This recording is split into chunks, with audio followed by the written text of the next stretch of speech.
Today on Something You Should Know, you might wonder why there's a heater in your freezer and it uses a lot of energy.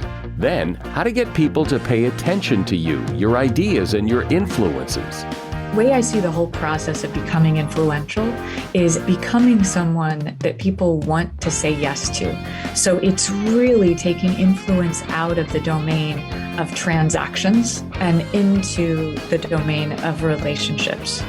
Also, what separates a good restaurant from a great one, and what we can all learn from grief and grieving when a loved one dies.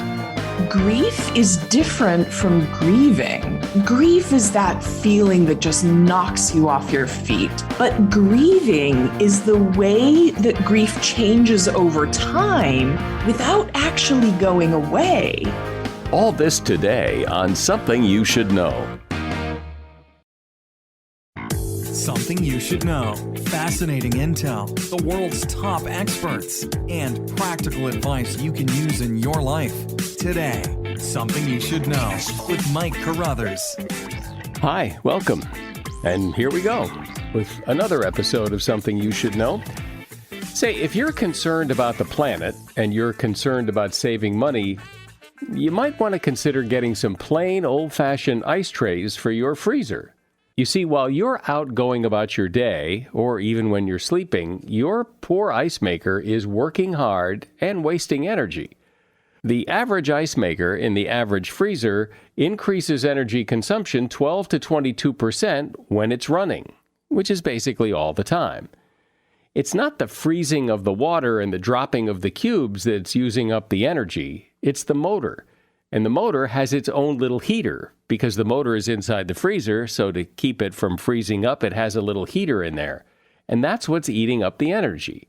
Now, it's not so much energy that you really will save the planet by turning off your ice maker, but it does have an impact. And the solution is pretty easy. You just turn it off and get some ice trays.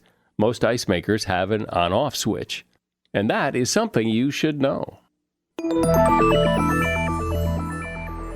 Have you ever been in a meeting or talking with a group of people and you know you have something important to contribute? You have an opinion or an idea that makes a lot of sense, but no one seems particularly interested in hearing from you, especially if there is someone else in the conversation who's dominating the discussion. You feel invisible, unimportant, maybe a little unappreciated. You don't have the influence or the impact on people that you wish you did. Well, it doesn't have to be that way. And you don't have to be that dominating type of person to be heard and have people really lean in and listen and be influenced by what you say. That's according to Zoe Chance. Zoe is a writer, teacher, and researcher who teaches the most popular course at the Yale School of Management. It's called Mastering Influence and Persuasion. And she is author of a book called Influence is Your Superpower: The Science of Winning Hearts, Sparking Change, and Making Good Things Happen. Hi, Zoe. Welcome. Thank you for inviting me. I'm excited to talk with you today. So as someone who teaches about influence, how do you look at it? What is it to you? Influence isn't good or bad, so it's not that I define it as something that's good. Influence is power. And like power, it could do wonderful things like turn on the lights in a school, or it could do terrible things like power an electric chair. So it's all about what you do with influence. And what I want to help people understand is that we are influencing people all the time, every day. And influence is our best bet for doing almost any of the things that we hope or dream of. And other people are actually happy to be influenced by us much of the time. It's just that we don't think of those contexts or those situations when we think of influence. And we have been doing this since we were born. Dive a little deeper into that statement you just made, that people want to be influenced by us. How do you know that? And what do you mean? Maybe an example would help. When people think that we are trying to influence them, they can have this natural reaction of resistance. I'm not saying everyone is going around saying, oh, please influence me. But we are all looking for opportunities to have good, healthy relationships. We're all open to hearing great ideas when they come our way. We're glad to have people influence us when it's something that we might be open minded to doing. We just don't want people to try to change our minds. And we don't want people to try to be the boss of us and tell us what to do, especially if they're just trying to take our money or do something self serving. But ultimately, all collaborations come from healthy relationships in which people influence each other. So I want to just shift the dominant paradigm of influence from sales, marketing, and especially social media influencers that everybody loves to hate. And by the way, my background is in sales and marketing. So it's not that I don't like and appreciate sales and marketing, but toward influence as something that we do as a leadership trait and skill. And it's not just this arm's length thing with customers, but it's how we interact with our colleagues, our families, our friends, people in our community. All of this is influence. We're basically breathing influence, our own and other people's, all the time, but we're like fish in the water, just not perceiving it.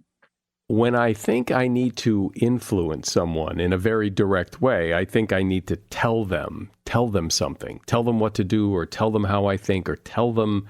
But you said people don't want to be told what to do. So how does it work? How do you influence people without telling them what to do? I'm not advocating not letting people know what you want, but do you want to be told what to do? Almost never. Right. None of us want to be told what to do. But expressing your needs or your desires or sharing a great idea, this is very different from telling people what they have to do and using phrases like you should or you need to or you can't. And we have what I call your inner 2-year-old that has, when somebody says you should, you need to, you can't, phrases like this, the inner 2-year-old just wants to resist whatever comes next and say, you're not the boss of me. So one thing that we can do is just let people know we're not the boss of them. Or even if we are the boss of them, we actually don't get to tell them what to do or force them to do anything. But so we can just be letting them know, listen, it's not up to me, but here's an idea. Or I might tell you, something that worked really well for me is, and I'm telling you the thing that I did without saying that is the thing that you should do. Or in lots of cases, I'm just asking a question like, hey, Michael, what do you think of this idea? And there's no resistance to me sharing with you, what do you think of this idea? I had a colleague actually yesterday who was giving me some unsolicited critical feedback. And he's so well-intentioned, but he comes in asking, would you like to hear some loving criticism? And I'm experiencing this and going in my mind, like, no, actually, I'm really tired and I don't feel like being criticized right now, but you can't say no to that question. So I say, okay, and I hear it and it's helpful, but it's painful. And this kind of conversation could have gone so much better if he says like, hey, Zoe, I have an idea that might be helpful for you. Is this a good time? And that's a completely different thing from saying, I'm going to ask you, or I'm going to tell you this thing that you don't want to hear. The whole process, though, stepping back just to the bigger picture, the way I see the whole process of becoming influential is a process of becoming someone that people want to say yes to. So it's really taking influence out of the domain of transactions and into the domain of relationships. You also say that part of being influential is being able to say no. So explain what you mean by that. The way that we influence the world and the way that we're able to become influential isn't just by making specific things happen or trying to get people to do stuff, but it's by drawing boundaries and deciding what we're not going to do and figuring out how to navigate relationships where we don't have to say yes all the time. And as importantly, where other people don't have to say yes all the time. I'm not trying to get other people to say yes all the time. I'm trying to find out what are the situations in which we might want to collaborate with each other. in some way, or we might want to know each other, or we might want to be friends, and just opening up doors of possibility instead of saying, what can I get from you? What can I get from this? What am I willing to exchange? So let's talk about saying no, because if that's part of influence, that's going to be hard for a lot of people who really have trouble saying no. Can I ask you, are you comfortable saying no in all domains of your life? I'm A few not. people are, most No. people. Okay. There are plenty of times I don't like saying no to my kids. I don't like, there's plenty of situations where I don't like saying no. And then there are times where I have no problem saying no. And you can even feel empowered, right? Yeah, exactly. Oh, yes. Right. So I'm like you. There's some situations where I feel great saying no, and some situations where it feels uncomfortable. And at least for me, typically the situations where it feels uncomfortable is I don't want that person to think that I don't care about them. And it could be a professional situation or it could be a personal situation. But what I try to help people do is practice saying no. So the first challenge in my class and one of the early chapters in the book is on saying no. Because if you get practice saying no, you become more comfortable saying no. And then the magic thing that happens, and this is the self-development piece, is that you are less afraid to be asking other people for something that they might say no to. So you give them more permission to say no. And then because you give them some permission and space to be able to say no, ironically, they're more inclined to say yes. So how would that work in an example? Let's say that you're reaching out to someone to ask for advice. And a lot of us are reaching out to strangers to ask them for some kind of advice or make some kind of invitation. And instead of saying, will you meet with me and can we have a coffee chat where I pick your brain? You just start with something like, listen, I know you're really busy and you don't even know who I am. It would be amazing if you could possibly find the time to chat with me about this specific thing. And these are almost the same question. Can we meet for a coffee chat? Can we meet for a coffee chat? But you've prefaced it with, listen, there are lots of reasons for you to say no. And then the other person is more likely to say yes. Well, that just seems like a better way of asking than the usual, hey, can I pick your brain kind of thing. I actually don't think I ever say yes when people reach out and say, can I pick your brain? Because it sounds just awful and violent. And it's also just so selfish that I feel like, oh my God. And it's usually people who have never met me or they've just met me only briefly. And it sounds like they feel entitled to my time. And for all of us, our time is our most valuable resource. So that's a particular situation when you're asking for somebody's time to be so respectful and so gentle about it. We're talking about how to be a person that people want to say yes to. And my guest is Zoe Chance. The name of her book is Influence is Your Superpower. So, Zoe, when you say no to somebody like you're talking about, it seems that how you say no is important, because I know people that will say no and apologize. I'm so sorry. I can't really. And it's hard to listen to. It's uncomfortable to listen to. It's probably not the best way to say no. It's very awkward to hear someone apologizing and making excuses, right? And I'm a big advocate for warm no's or simple no's.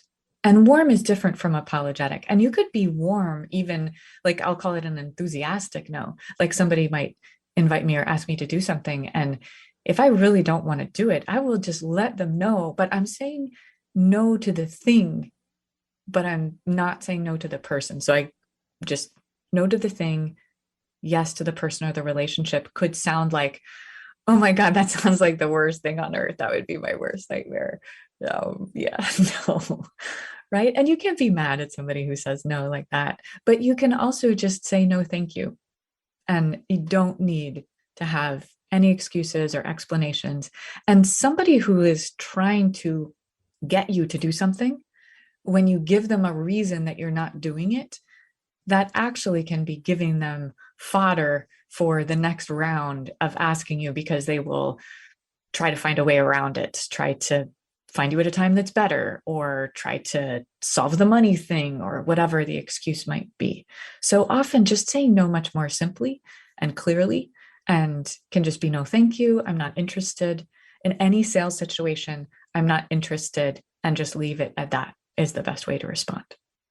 When I think of influential people, I often think of the word charisma, that those people who can command the room kind of thing, that they walk into a room and everybody notices them, and they've got that, whatever that is, that je ne sais quoi that just makes people flock to them.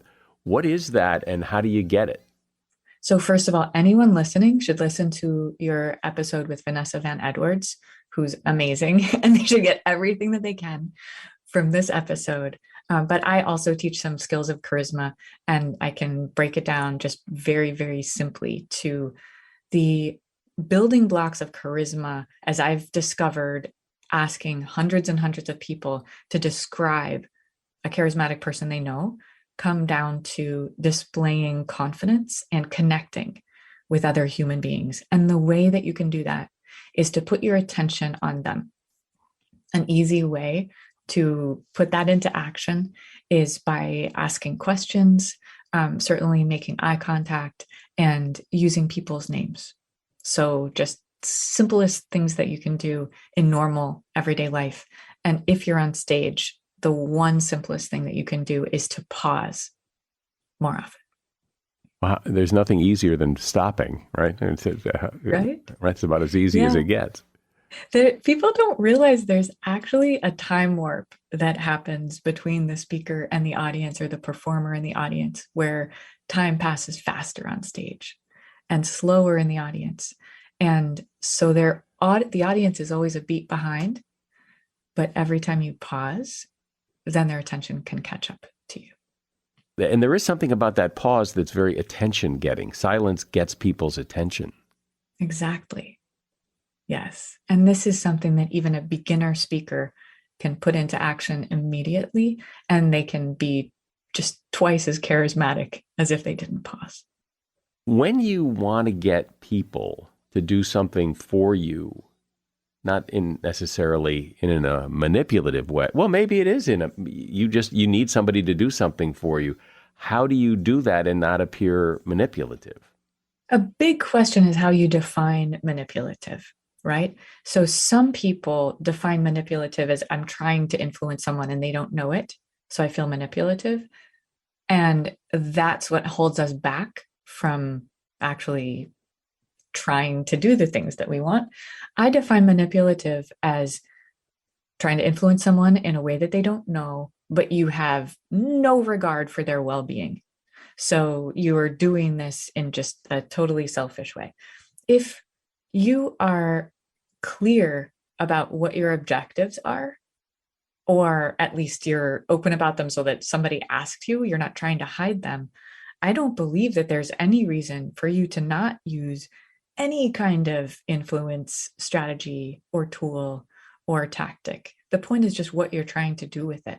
And an example of a whole field of mostly secret influence tactics that are mostly used for good is the domain of nudges in behavioral economics.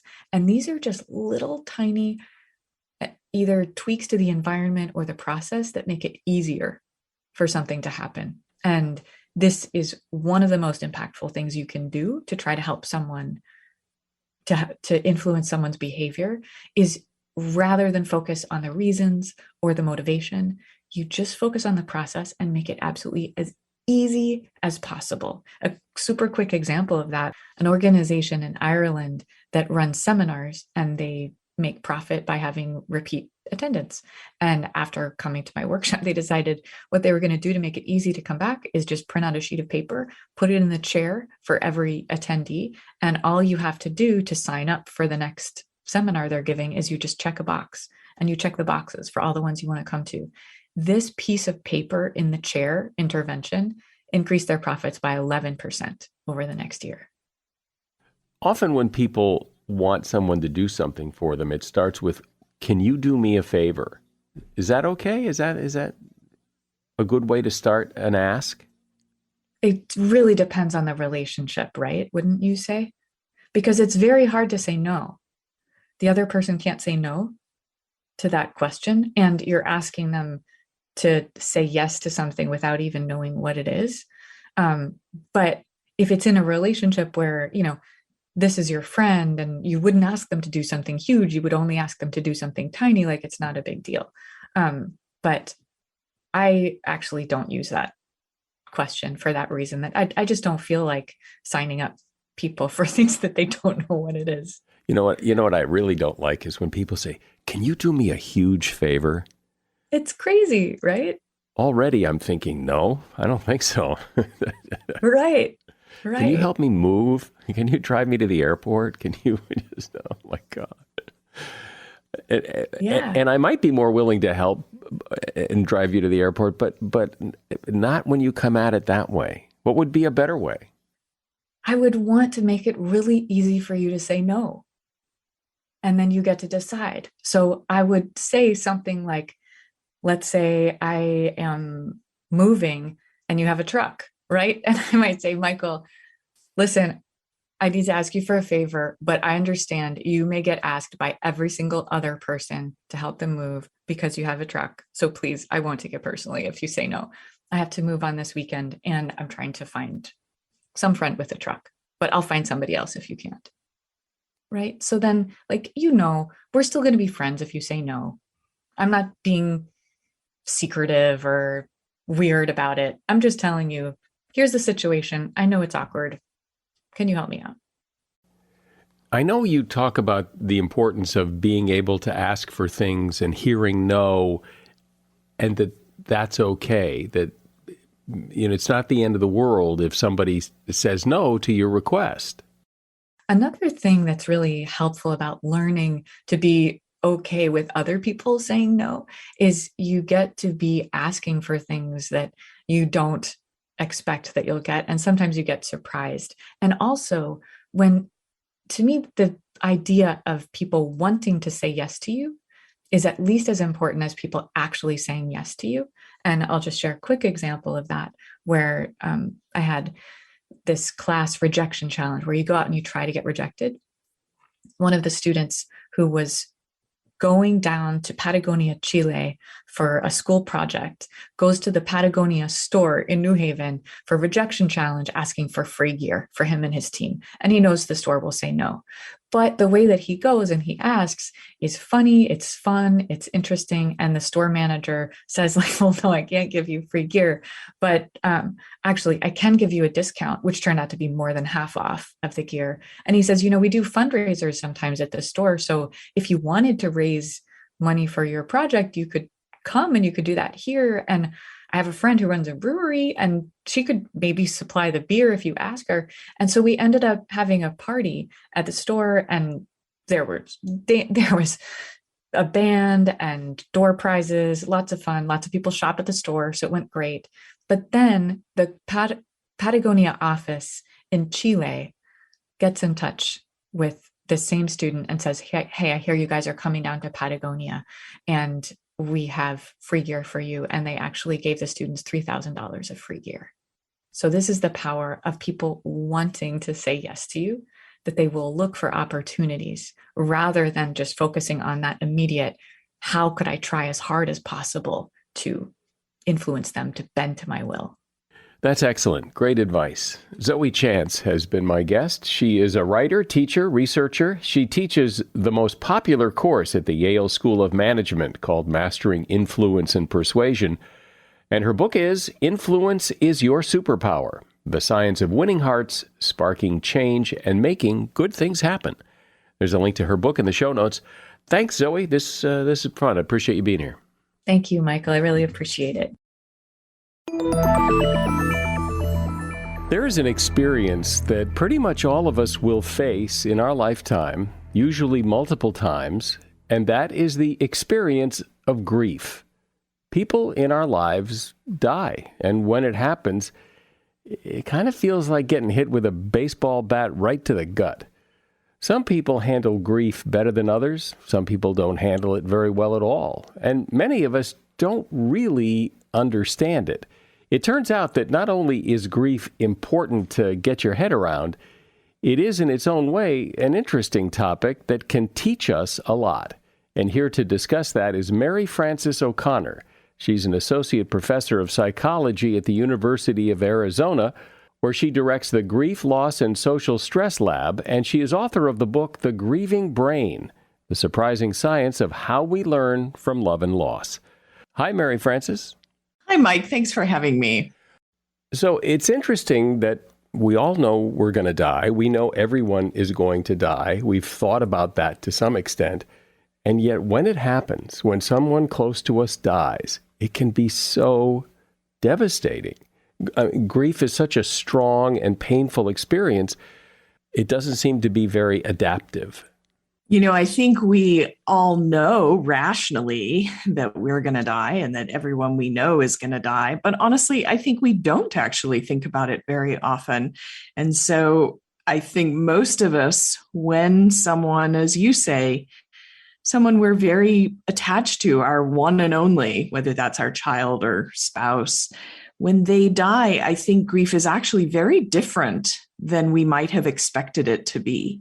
And one of the reasons for that is that when we create a bond with that other person, everything in our brain is motivating us, whether it's our neurochemicals or our epigenetics, or they're all motivating us to spend time with our loved one, to seek them out if they're not around.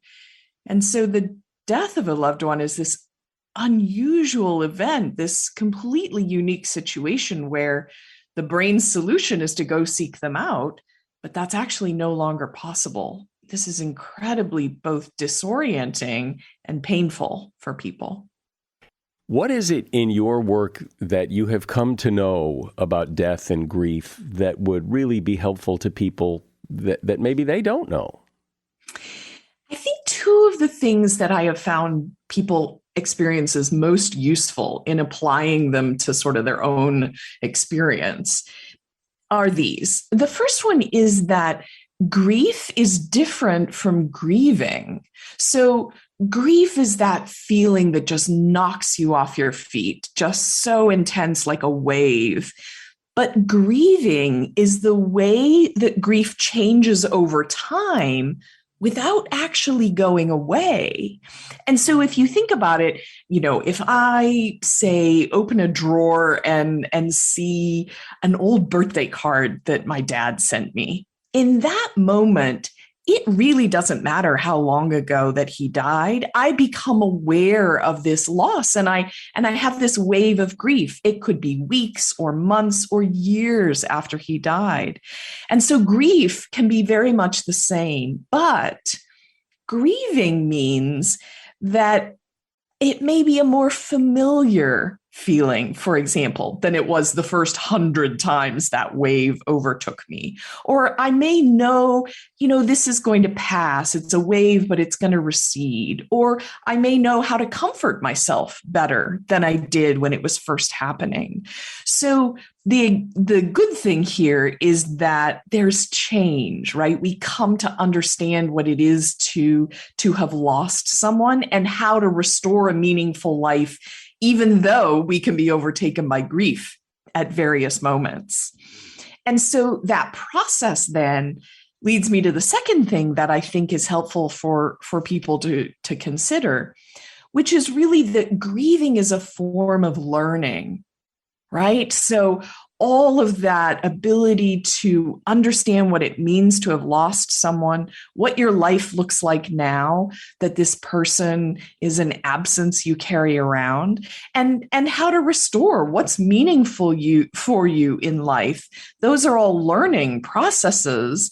And learning is actually a little bit more familiar. We all had to learn how to, live on our own. We had to learn how to take a college class. So I think about grieving as a form of learning because it's a little more familiar and a little less scary, maybe. Well, it does seem that as hard as it is to go through this process of the death of someone and all, that people, for the most part, get on with it, that because there really isn't much choice. However, there are those people who somehow don't, and I wonder what the difference is.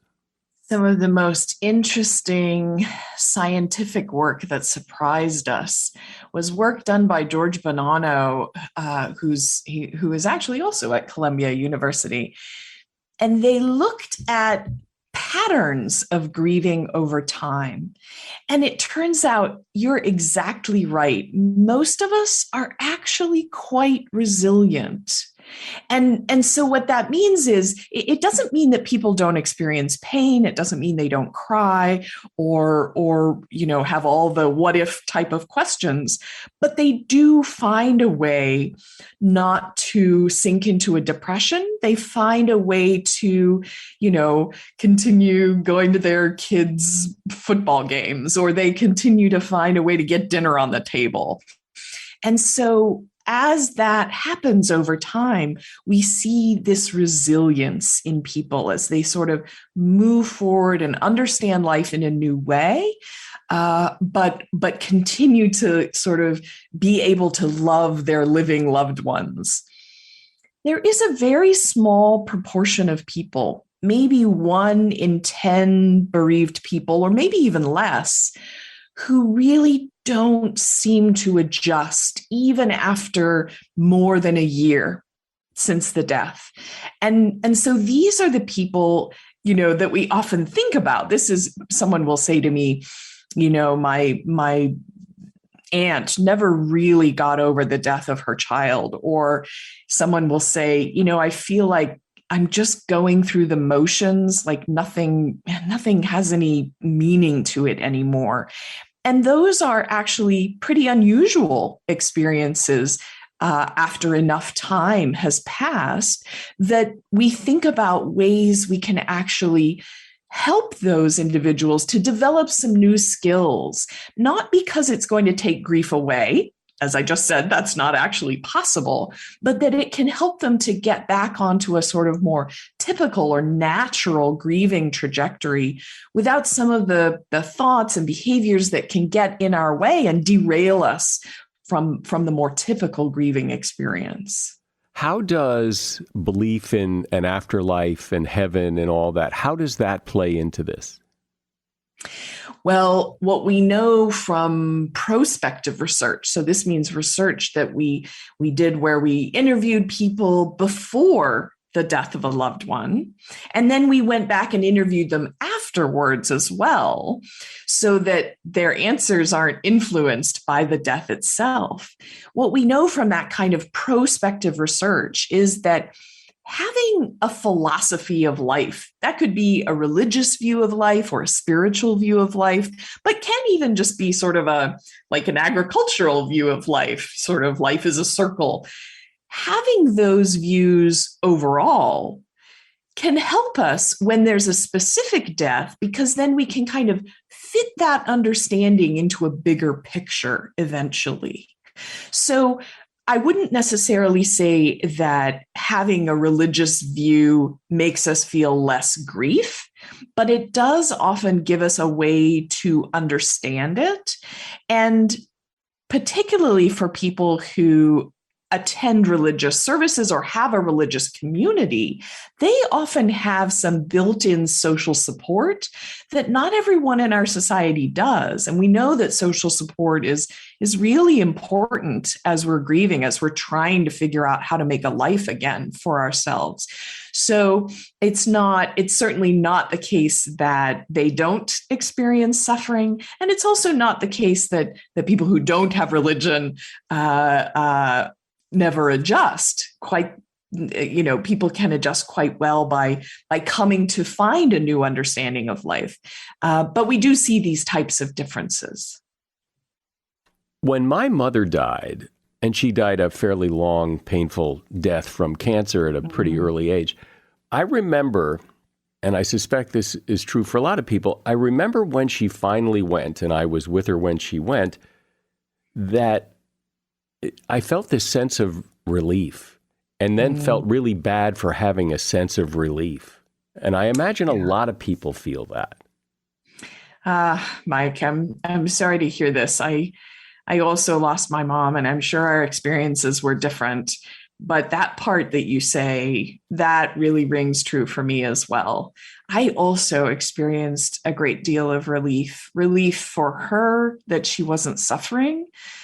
And I have to be honest with you, somewhat relief for me because the process was so difficult and so emotionally just such upheaval that I felt this relief. And then, just as you say, I felt guilty for feeling that way. I think when I said that people who experience grief, it's never quite what you think it's going to be, I definitely think this is part of it, that the process is so hard, not only when it's been a long illness, but the process is so hard that we have all sorts of feelings, and they include relief and guilt, and then later maybe sadness and yearning. But there's not much we can do about the feelings that come to us. We have a little bit of say over how we react to those feelings, but the feelings themselves are just natural. They're part of the brain and the body's way of trying to understand what's happening to us. What else in the research on grief do you find particularly interesting that people would probably not know? Another thing that I found very helpful in thinking about grieving from the perspective of the brain is that if you think about it, our brain is sort of it's a prediction machine, right? It's an organ that is there to help us try and figure out what might happen next so that we might prepare for it. And it gets that information. It's able to make those predictions because of thousands and thousands of days of experience. And so if you wake up one morning and your wife isn't next to you in bed, it's actually not a very good prediction that she has died, right? It's not it doesn't fit with these thousands of days of experience of her being there. And so for many people, there is, on the one hand, they know that the person has died. It's not that they are delusional. They have memories of being there at the bedside or being at a funeral. But there is a part of our brain that persists in believing that our loved ones are out there somewhere.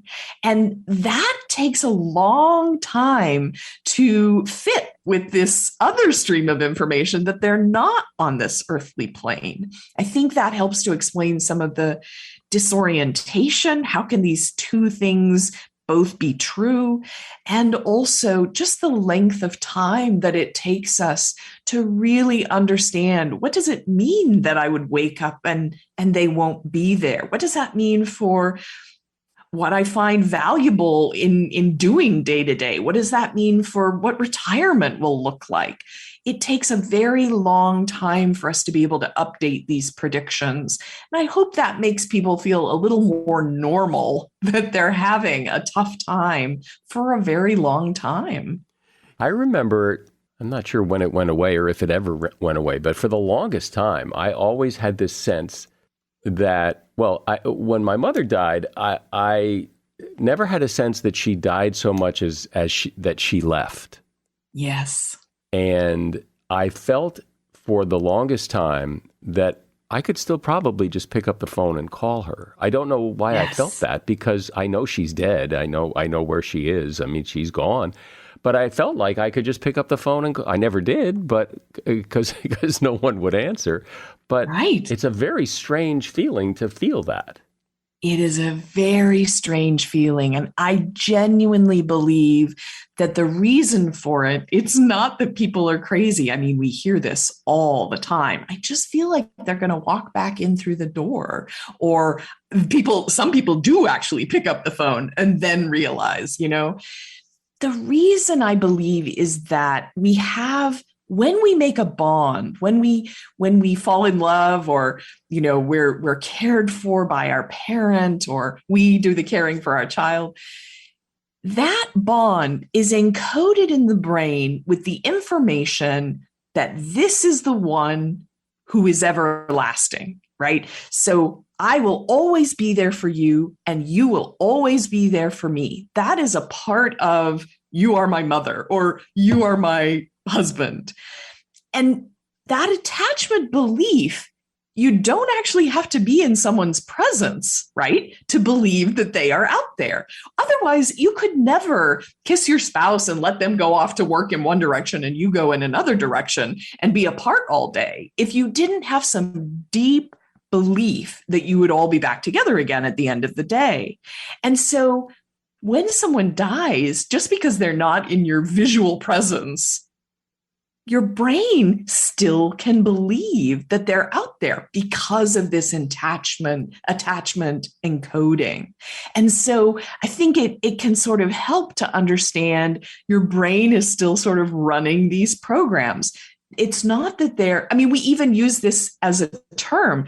We've lost someone, right? Or they've passed away, as though they're just sort of in across the border somewhere.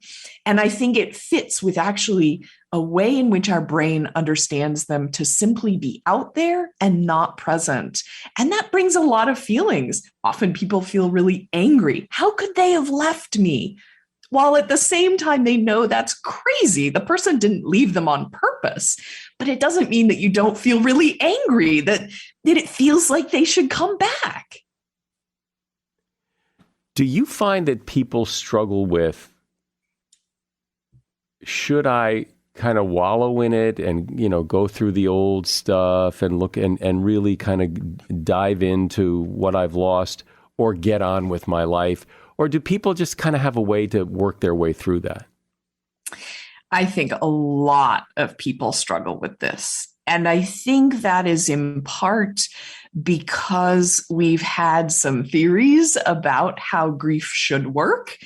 And right now, mostly in our culture, we rely on theories from 1969. The 5 stages of grief is what most people think about. Well, think about where science was in 1969, right? We actually know a lot more about grief and grieving than we did then. And one of the more contemporary theories is that there's both the loss stressors we have to deal with, all those intrusive thoughts and these wide range of feelings, and how to have those memories and then get back into the present moment. But there are these other types of stressors we have to deal with that the dual process model calls restoration stressors. And this means, how do we restore a meaningful life? So this is everything from, how do I do those things that my partner used to do, right? How do I cook an egg? I haven't cooked in 20 years. How am I supposed to cook for myself, right? That's part of restoring your new life. Or who do I hang out with, right? We always hung out as couples with our couple friends, and now that just feels awkward and alienating. How do I figure out who I spend time with, who understands what I've gone through? These are the types of stressors that are about building the life you are in now. What I think is genius about the dual process model is the sign of mental health is actually being able to go back and forth between them, right? So you don't want to get so much stuck in restoring your life that you're unwilling to talk about the person, or you're unwilling to have any photographs around because you can't bear how painful it is. And on the other hand, you don't want to get stuck in just going over processing things, like you said, sort of taking out photos and mementos to the exclusion of living in the present moment, of spending meaningful time with your grandkids, or getting lost in a project at work. So I think the idea that mental health is really being able to go back and forth and seeing your life as a big picture that includes suffering and grief, but that also includes planning and joy and connection. That, to me, is the ultimate goal that people really are going toward, but find it very difficult to understand maybe how to do that. I remember hearing a woman, I don't remember the context of this at all, but a woman describing, and the point of all this is what you can learn from someone else's experience about death, is her husband, who had since passed away, used to eat a poppy seed muffin for breakfast every day, and left poppy seeds all over the counter, and it drove her crazy. And then when he died, she missed that so much. even though it used to That's drive right. her crazy when he did it, because now he'll never do it again. Yeah. The funny thing about this is, I think for many of us who have experienced grief, and when we're a little farther away from it, there's something called post-traumatic growth. This idea that it really does change how you understand relationships and sort of seizing the moment. And for me, I think that gratitude of feeling like, ugh, he's doing that again. It's driving me nuts. And I'm so glad he's here to be able to do it. I think it can really change the way we interact with our living loved ones when we really come to understand what loss is like. Well, see, like I said in the beginning, it is an interesting topic. It's just that it's one of those topics people like to avoid. But I really thought it was important to talk about this because it's interesting, but it's also a topic that touches everyone in a very profound way.